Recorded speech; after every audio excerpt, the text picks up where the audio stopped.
सप्तम सर्ग है। रावण के भवन एवं पुष्पक विमान का वर्णन।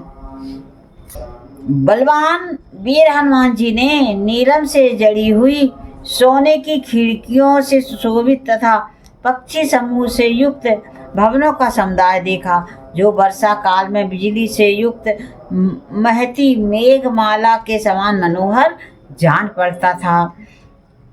उसमें नाना प्रकार की बैठकें, शंख, आयुध और धनुषों की मुख मुख लताएं तथा पर्वतों के समान ऊंचे महलों के ऊपर मनोहर एवं विशाल चंद्रशालाएं मतलब अट्टालिकाएं देखी।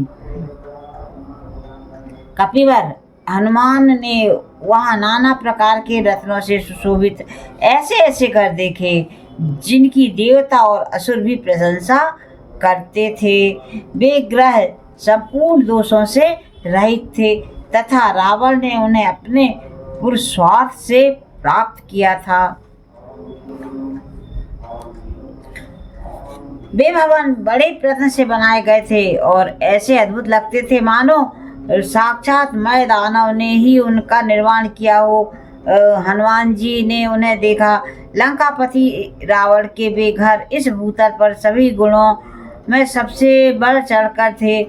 फिर उन्होंने राक्षस राज रावण का उसी शक्ति के अनुरूप अत्यंत उत्तम और अनुपम भवन पुष्पक विमान देखा,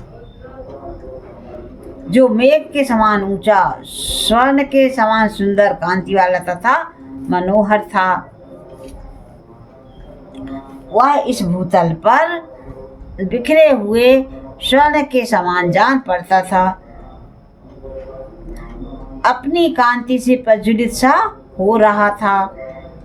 अनेकानेक रत्नों से व्याप्त, भांति भांति के वृक्षों के फूलों से आच्छादित तथा पुष्पों के पराग से भरे हुए पर्वत शिखर के समान शोभा पाता था।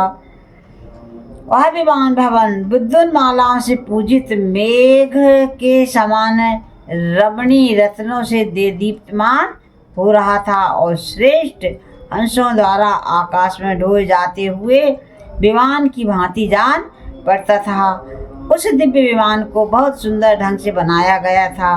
वह अद्भुत शोभा से संपन्न दिखाई देता था, जैसे अनेक धातुओं के कारण पर्वत शिखर, ग्रहों और चंद्रमा के कारण आकाश तथा अनेक वर्णों से युक्त होने के कारण मनोहर मेघ विचित्र शोभा धारण करते हैं। उसी तरह नाना प्रकार के रत्नों से निर्मित होने के कारण वह विमान भी विचित्र शोभा से संपन्न दिखाई देता था।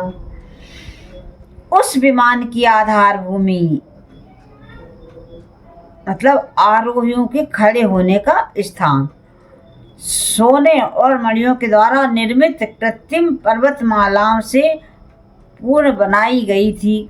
वे पर्वत वृक्षों की विस्तृत पंक्तियों से हरे भरे रचे गए थे।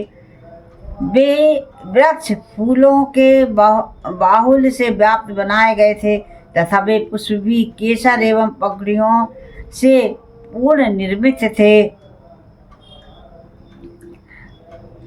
उस विमान में श्वेत भवन बने हुए थे।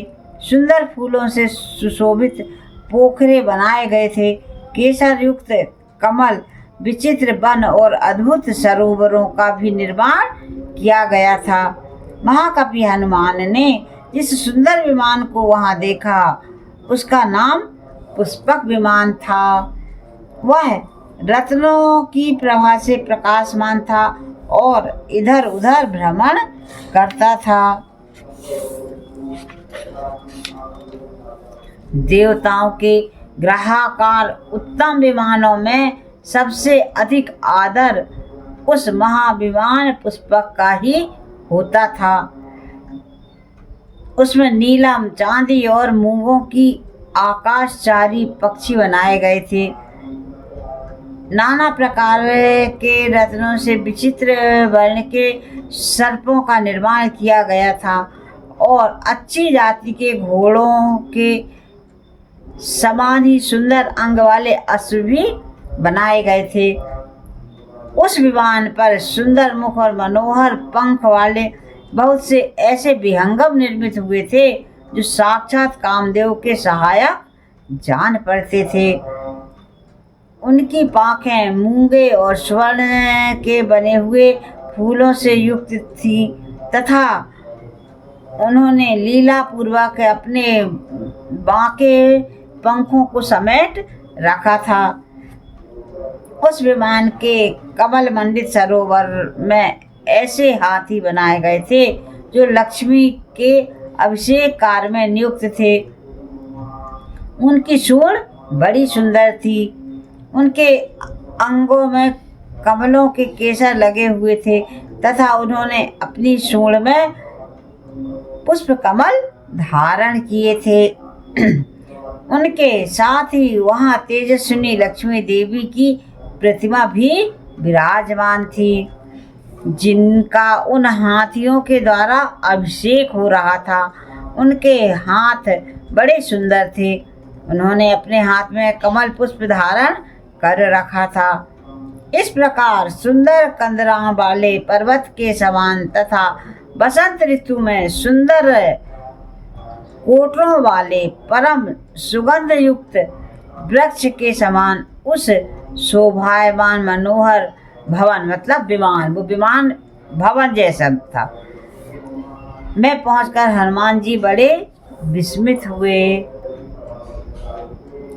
तदंतर दशमुख रावण के बाहुबल से पालित उस प्रशंसित पुरी में जाकर चारों ओर घूमने पर भी पति के गुणों के वेग से पराजित विमुग्ध अत्यंत दुखनी और परम पूजनीया जनक किशोरी सीता को न देखकर कपिवर हनुमान बड़ी चिंता में पड़ गए।